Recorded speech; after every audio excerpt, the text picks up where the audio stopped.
Man, King of Mind, Body and Circumstance by James Allen. Chapter 5 Poverty. Many of the greatest men through all ages have abandoned riches and adopted poverty to better enable them to accomplish their lofty purposes. Why, then, is poverty regarded as such a terrible evil? Why is it that this poverty, which these great men regard as a blessing and adopt as a bride, should be looked upon by the bulk of mankind as a scourge and a plague? The answer is plain. In one case, the poverty is associated with a nobility of mind which not only takes from it all appearances of evil, but which lifts it up and makes it appear good and beautiful, makes it seem more attractive and more to be desired than riches and honor, so much so that, seeing the dignity and happiness of the noble mendicant, thousands imitate him by adopting his mode of life. In the other case, the poverty of our great cities is associated with everything that is mean and repulsive, with swearing, drunkenness, filth, laziness, dishonesty, and crime. What then is the primary evil? Is it poverty, or is it sin? The answer is inevitable. It is sin. Remove sin from poverty and its sting is gone. It has ceased to be the gigantic evil that it appeared, and can even be turned to good and noble ends. Confucius held up one of his poor disciples as an example of lofty virtue to his richer pupils. Yet although he was so poor that he had to live on rice and water, and had no better shelter than a hovel, he uttered no complaint. Where this poverty would have made other men discontented and miserable, he did not allow his equanimity to be disturbed. Poverty cannot undermine a noble character, but it can set it off to a better advantage. The virtues of this man shone all the brighter for being set in poverty, like resplendent jewels set in a contrasting background. It is common with social reformers to regard poverty as the cause of the sins with which it is associated, yet the same reformers refer to immoralities of the rich as being caused by their riches. Where there is a cause its effect will appear, and where affluence the cause of immorality, and poverty the cause of degradation, then every rich man would become immortal, and every poor man would come to degradation. An evil-doer will commit evil under any circumstances, whether he be rich or poor, or midway between the two conditions. A right doer will do right howsoever he be placed. Extreme circumstances may help to bring out the evil which is already there awaiting its opportunity, but they cannot cause the evil, cannot create it. Discontent with one's financial condition is not the same as poverty. Many people regard themselves as poor whose income runs into several hundreds, and in some cases several thousands, of pounds a year, combined with light responsibilities. They imagine their affliction to be poverty. Their real trouble is covetousness. They are not made unhappy by poverty, but by a thirst for riches. Poverty is more often in the mind than in the purse.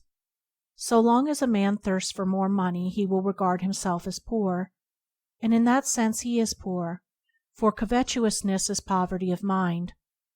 A miser may be a millionaire, but he is as poor as when he was penniless.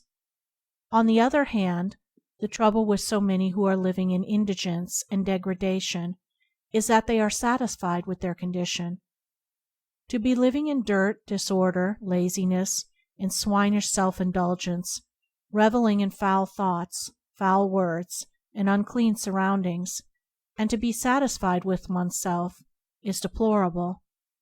Here again, poverty resolves itself into a mental condition, and its solution, as a problem, is to be looked for in the improvement of the individual from within, rather than of his outward condition.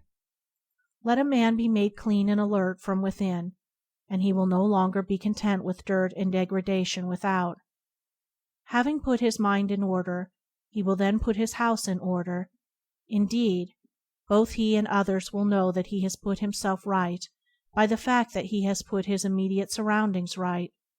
His altered heart shows in his altered life. There are, of course, those who are neither self-deceived nor self-degraded, and yet are poor. Many such are satisfied to remain poor. They are contented, industrious, and happy, and desire nothing else. But those among them who are dissatisfied, and are ambitious for better surroundings and greater scope, should, and usually do, use their poverty as a spur to the exercise of their talents and energies.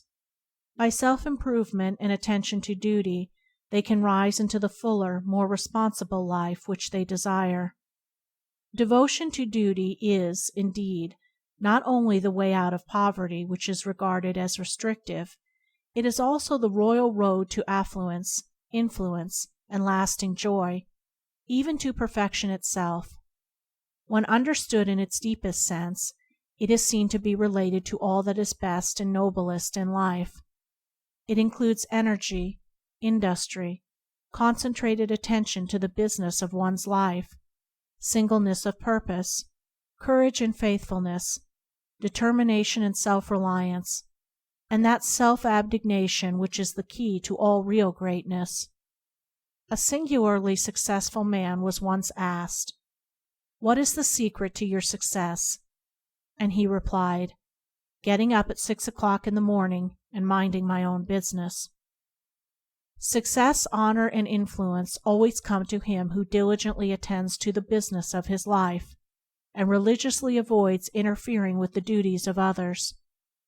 It may here be urged, and is usually so urged, that the majority of those who are in poverty, for instance, the mill and factory workers, have not the time or opportunity to give themselves to any special work. This is a mistake. Time and opportunity are always at hand, are with everybody at all times. Those of the poor above mentioned, those who are content to remain where they are, can always be diligent in their factory labor, and sober and happy in their homes. But those of them who feel that they could better fill another sphere can prepare for it by educating themselves in their spare time. The hard-worked poor are, above all, the people who need to economize their time and energies, and the youth who wishes to rise out of such poverty must at the outset put aside the foolish and wasteful indulgences of alcohol, tobacco, sexual vice, late hours at music halls, clubs, and gaming parties, and must give his evenings to the improvement of his mind in that course of education which is necessary to his advancement. By this method, numbers of the most influential men throughout history, some of them among the greatest, have raised themselves from the commonest poverty, a fact which proves that the time of necessity is the hour of opportunity, and not, as is so often imagined and declared, the destruction of opportunity; that the deeper the poverty, the greater is the incentive to action in those who are dissatisfied with themselves and are bent upon achievement. Poverty is an evil, or it is not, according to the character and the condition of mind of the one that is in poverty. Wealth is an evil, or it is not, in the same manner. Tolstoy chafed under his wealthy circumstances. To him they were a great evil. He longed for poverty as the covetous long for wealth. Vice, however, is always an evil, for it both degrades the individual who commits it and is a menace to society. A logical and profound study of poverty will always bring us back to the individual and to the human heart. When our social reformers condemn vice as they now condemn the rich, when they are eager to abolish wrong living as they are now to abolish low wages, we may look for the diminution in that form of degraded poverty which is one of the dark spots on our civilization. Before such poverty disappears altogether, the human heart will have undergone, during the process of evolution, a radical change. When that heart is purged from covetousness and selfishness, when drunkenness, impurity, indolence, and self-indulgence are driven forever from the earth, then poverty and riches will be known no more, and every man will perform his duties with a joy so full and deep as is yet, except to the few whose hearts are already pure, unknown to men, and all will eat of the fruit of their labour in sublime self-respect and perfect peace. Chapter 6.